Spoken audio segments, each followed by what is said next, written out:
No dia 31 de março é celebrado o Dia Mundial da Saúde e Nutrição. E esse tema tem tudo a ver com o Sempre Bem. E é claro que a gente vai começar o programa de hoje falando sobre isso.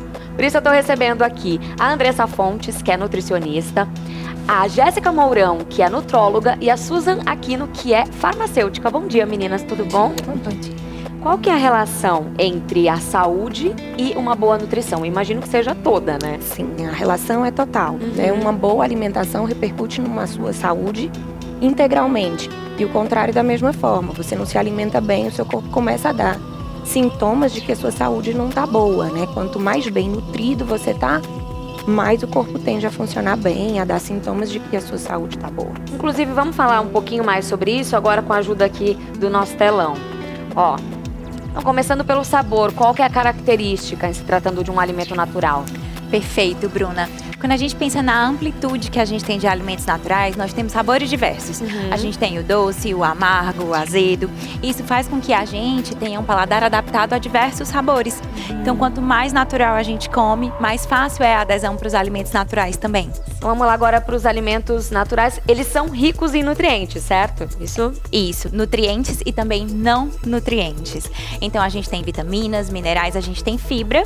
E a gente tem uma nova descoberta que são os compostos bioativos, que nesse grupo estão os antioxidantes. Na verdade, são substâncias que estão presentes dentro dos alimentos e que, ao ser metabolizadas pelo fígado, quando a gente ingere e elas vão para o fígado, elas geram uma resposta boa, um efeito protetor. Então, alimentos saudáveis que, consequentemente, previnem doenças, né? Perfeito. E um outro benefício é auxiliar no emagrecimento também. Então, são aliados quando a gente pensa no processo de emagrecimento. Sim. E aí, falando de proteção do organismo e também mantendo a nossa imunidade em dia, né? Então, quando a gente pensa, inclusive, num contexto de pandemia que nós estamos vivendo, a gente entende a importância de comer os alimentos mais naturais possíveis.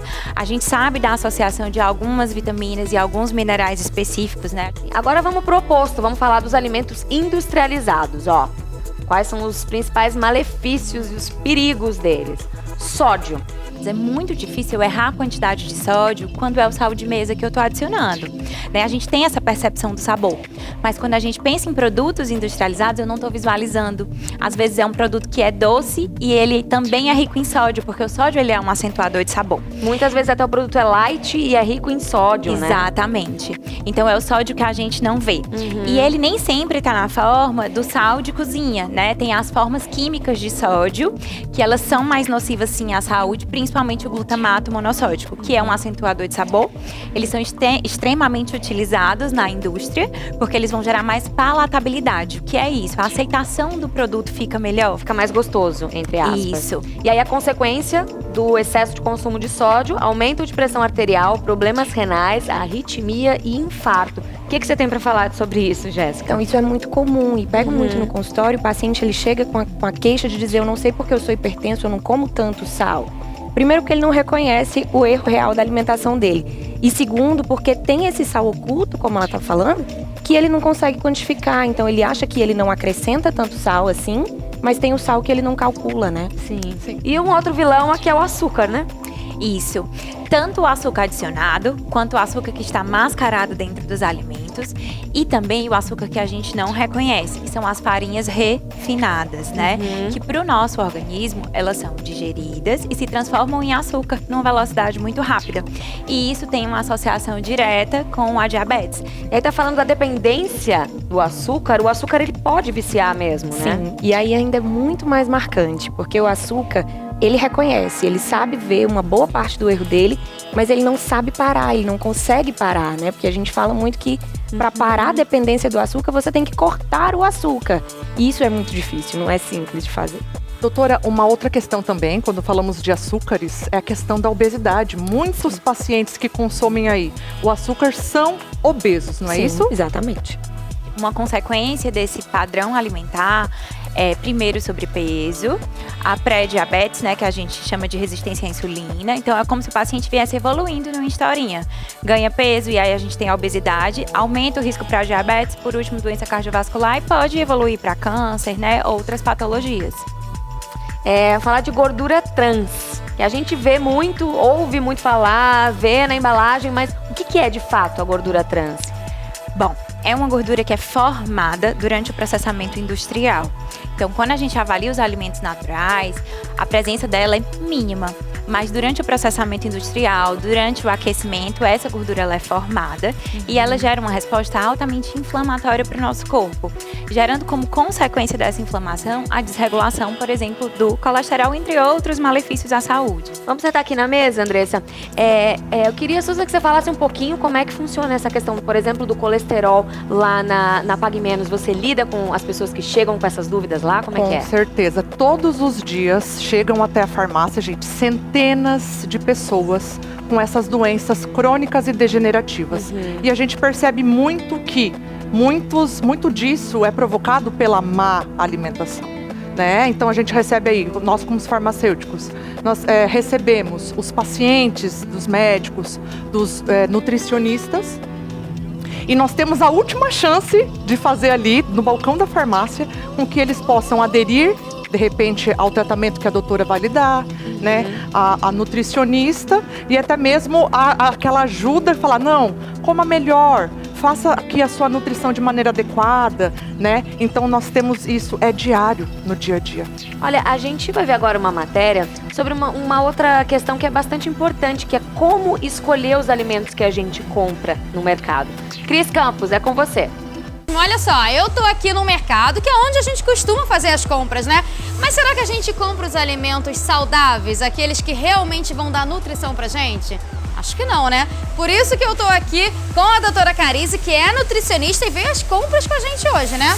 Pra fazer escolhas saudáveis. Escolhas saudáveis. A gente não faz no dia a dia, né? Normalmente é meio difícil, mas a gente tenta. Então, a troca mais saudável é o suco de caixinha pela fruta. Vamos à fruta, né? Aqui, maracujá. Agora, doutora, vamos além, né? A gente está fazendo essa substituição saudável, mas agora como escolher o maracujá? É muito fácil, certo? O maracujá, ele precisa estar com a polpa pesado e com a polpa um pouco solta. Quanto mais lisinha a casca, mais novo ele é. Quanto mais craquelada a casca, um pouco mais antigo ele é. Mas comprar o mais pesado e com a polpa um pouco solta. Vamos para o óleo. Acho importante. Vem. Azeite, né? Azeite. A troca do óleo de soja, que geralmente é utilizado nas grandes cozinhas, né, nas grandes famílias hoje em dia, muito importante trocar pelo azeite. Tem algum específico? Extra virgem. Isso, azeite extra virgem, né, geralmente com acidez menor.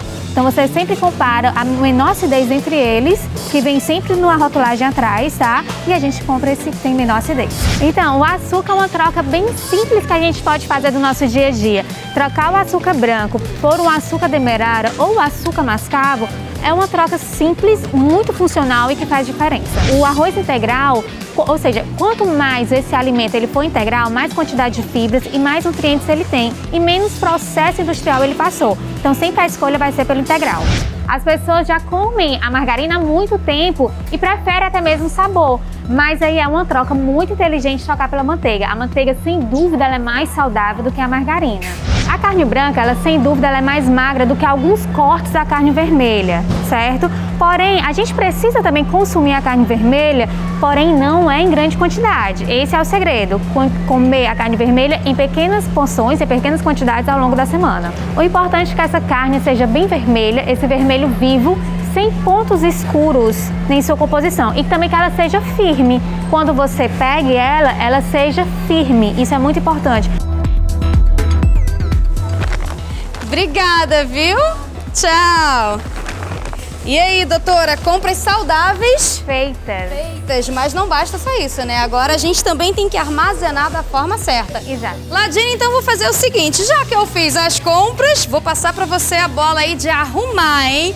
Como que é a forma certa de arrumar isso aqui na geladeira, hein? Toma! Opa, muito obrigada, Cris. Olha só, a forma certa de armazenar esses alimentos é com muita organização e, claro, higiene. Mas eu não vou fazer isso sozinha. Nós convidamos a Alcione, que é engenheira de alimentos, para nos ajudar nessa missão. Eu vi que você já separou aí o alface, né? Exato, porque primeiro, quando a gente chega com as compras, a gente precisa fazer a higienização de todo o vegetal. A gente está vivendo um momento de pandemia, então higienizar os alimentos que vem do supermercado é uma regra, né? Sim, Até mesmo porque já existem estudos falando sobre a sobrevida do coronavírus em algumas superfícies como plástico, papelão. Então, tudo que chega do mercado, tudo que chega da rua, realmente a gente precisa estar fazendo uma higienização. Não somente das frutas, dos vegetais de uma maneira geral. Qual que é a maneira certa de higienizar o alface? Pronto, primeiro a gente realmente tem que soltar todas as folhas, lavar em água corrente, folha por folha, para se tiver alguma coisa visível, já ser removida, né? E depois colocar de molho por 15 minutos em alguma solução clorada. Em relação ao maracujá que a Cris mandou pra gente? O maracujá, como qualquer outra fruta que a gente não come a casca, né, precisa ser higienizado. Da mesma forma que eu falei que o alface deve ser, com hipoclorito de sódio, tá? Então, depois que esse maracujá foi lavado, a gente pode cortar e remover a polpa colocando dentro de um saquinho e congelar para fazer com que ele dure mais. Né? E depois, na hora do uso, você faz o suco como se fosse realmente de uma polpa caseira, né? E em relação às carnes, qual é o jeito certo de guardar para que não se estrague? A carne, o ideal é que se a gente compra congelada, a gente mantém congelada. Se a gente compra resfriada, mantém ela resfriada conforme a validade que o fabricante está dizendo. E o ideal também é a gente porcionar. Se é uma família pequena, se é pouca gente, deixar em porções pequenas para não estar sempre mexendo, descongelando, removendo da refrigeração esse produto. Alcione, a gente sabe que esses alimentos naturais dão um pouquinho mais de trabalho na hora de higienizar, de guardar, mas vale a pena, né? Com certeza, tudo vale a pena para a nossa saúde, né? É sim. É com vocês aí no estúdio. Ah, muito bom. Vamos começar falando desse momento aí do supermercado. Qual que é a importância dele? Se você tem mais fruta, se você tem mais verdura, se você tem mais produto natural e menos opção de recheado, de saquinho, vai ser mais fácil você manter. Mas se você começa a comprar muito bolo, muito produto industrializado, você vai tender pro lado de lá. Então é a sua exposição, né? E se você tem esse tipo de produto em casa, tem fome, tem pressa, vai ser ele. E olha, gente, tem um alimento que é assim, a cara do Brasil. E a nutricionista Larissa Nogueira, ela tá, sabe aonde? Lá no Mercado São José, em Recife, no Pernambuco, aquela terra linda, pra falar pra gente que alimento é esse. Larissa, bom dia!